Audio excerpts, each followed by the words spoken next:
আপনার আধার কার্ডে documents update করতে হবে নাকি সেটি চেক করার জন্য গুগলে সার্চ করুন ভেরিফাই আধার।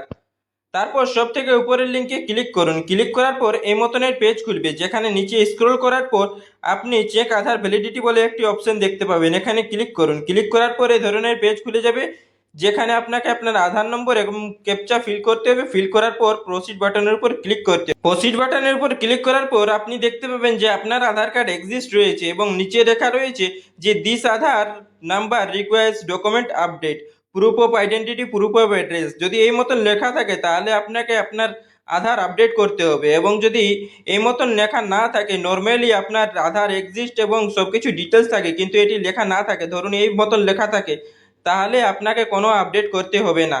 এবং যদি আপনার আপডেট করতে হয় এবং আপনি কি করে সহজেই মোবাইল দিয়ে আপডেট করবেন সেটির ভিডিও আমি এই ভিডিওর ডেসক্রিপশনে দিয়ে দেবো। আপনি সেটি দেখে আপনার আধার সহজেই আপডেট করে নিতে পারবেন।